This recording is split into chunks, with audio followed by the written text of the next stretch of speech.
নিম কুমড়ো রেসিপি, নামটা শুনে অবাক অবাক লাগছে না? নূতন নূতন লাগছে না মনে হয়? নিম কুমড়োর আবার রেসিপি হয় নাকি? রেসিপি তো অনেক কিছু শুনেছি, কিন্তু নিম পাতা দিয়ে আবার কুমড়োর আবার সে কী রেসিপি? হ্যাঁ হয়। এই রান্না কিন্তু আমার বড় মার হাতের রান্না।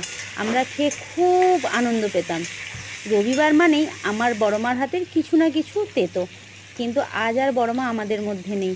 আর এখন কুমড়ো দেখলেই আমাদের এই নিম কুমড়োর কথা খুব মনে পড়ে।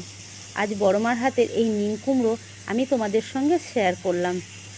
প্রথমে কুমড়ো আমি কেটে ডুমো ডুমো করে তেল দিয়ে, তেলের মধ্যে কালো জিরে ফোড়ন দিয়ে ভেজে নিয়েছি নুন হলুদ দিয়ে। তারপরে নামানোর আগে একটু নিম পাতা ছড়িয়ে নাবিয়ে নিয়েছি। গরম গরম ভাতের সঙ্গে খেতে দারুণ লাগে। তোমরাও একবার বাড়িতে বানিয়ে ট্রাই করে দেখতে পারো। আর নিম পাতা আমি আগের থেকেই ভেজে স্টোর করে রেখে দিই ফ্রিজের মধ্যে গুঁড়ো করে। এটা সারা বছর